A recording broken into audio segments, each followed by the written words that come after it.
police department was working that case against our most innocent.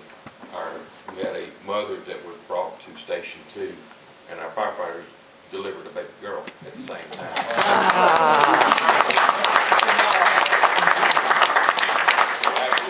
They had to perform some life-saving medical procedures on the baby because the baby was not breathing when she came, when it was delivered.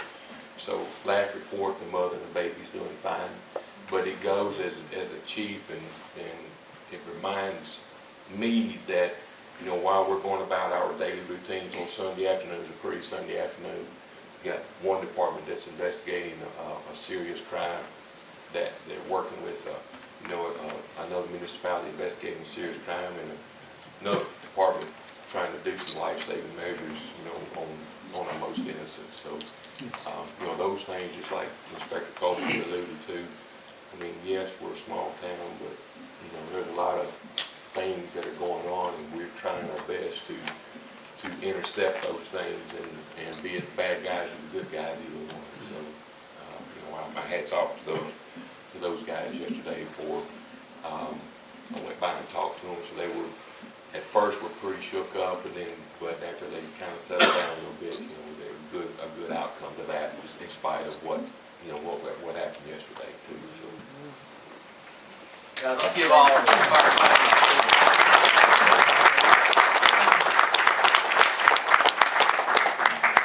He's going to get your picture. Folks, I want to talk just a little bit about our new schools, and I wanted to report to you that our operations people met for the second time with Dr. Roper, and we are formulating the budgetary plans for the schools in the city. And this has taken a lot of patience to do. It's sort of how you handle your accounting and your financial methodology as you are separate but together. And that creates very complex accounting. And I can tell you that we had a great meeting with Dr. Roper. I have found him to be a great man of integrity and character. He has a passion for these schools, a passion for these kids, and I'm looking forward to more meetings with him.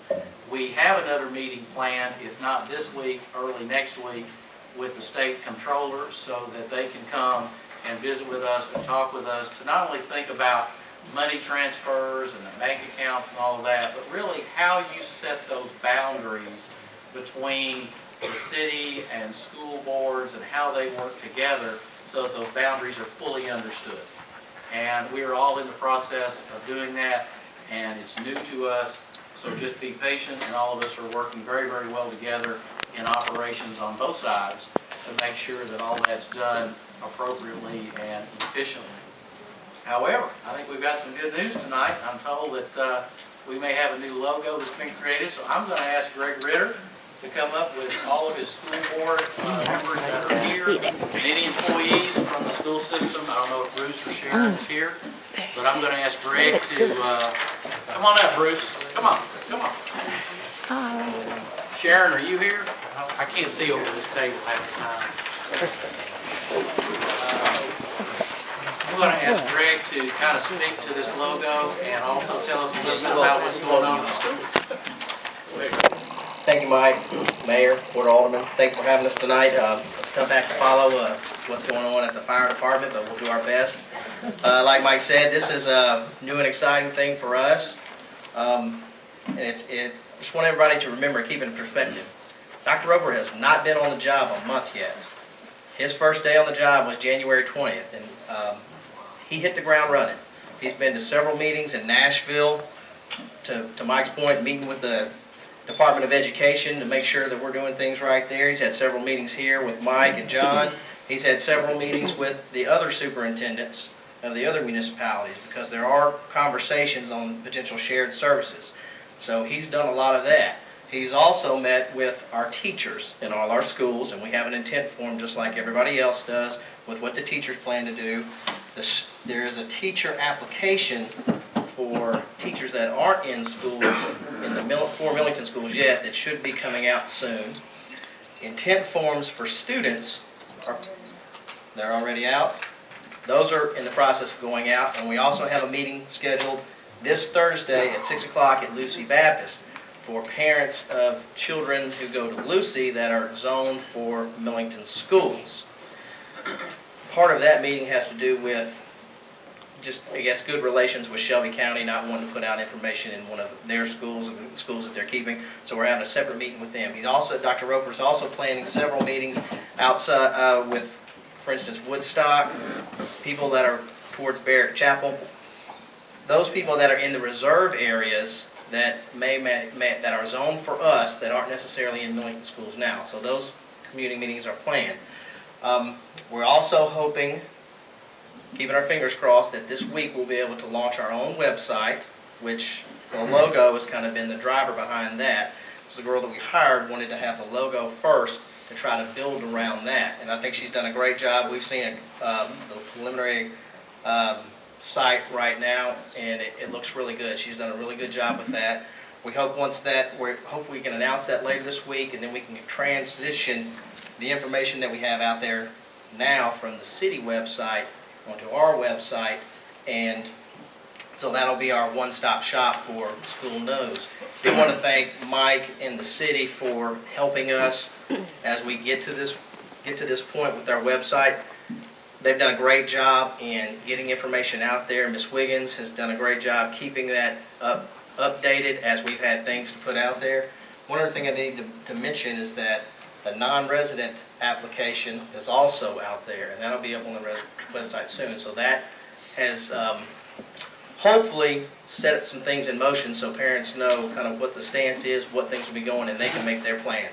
As far as the logo goes, we hired a local designer, Atomic Graphics, to help us with this. He gave us several good designs, and ultimately this is the one that was chosen by the board. The M is obvious. I mean, that's been a strong symbol in Millington for a lot of years, and all of the designs that we came out with either had a little bit of an M or a different M, but this one was the one that set the most with the board.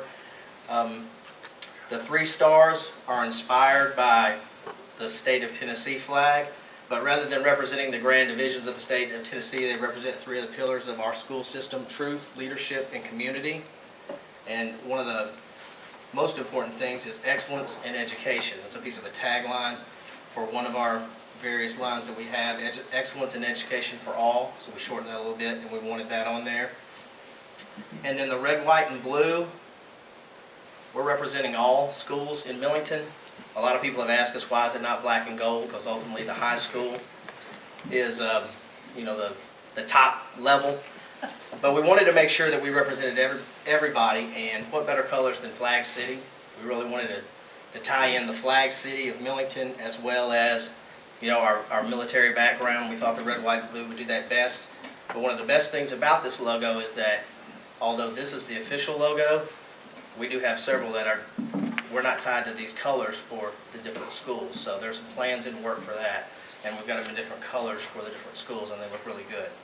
But that's the biggest thing here as far as one of the things that we can check off our list. This helps build our identity for Millington Municipal Schools and lets us move things forward. So we're excited about this, having Dr. Roper here and kind of checking things off the list. He did give us an update the other day on our application, which is due end of March to the state of Tennessee. There's 3 sections. He's worked on A and C, got those almost done. Section B is being done by the attorneys because that's the rights and privileges for the teachers, and so they all want to be very similar across the municipalities. So it's getting close, making a lot of progress, a lot of things still to be done, but we're excited. Dr. Roper's excited. We hope everybody else is excited, and thank you guys very much. Thank you, Greg. Well done.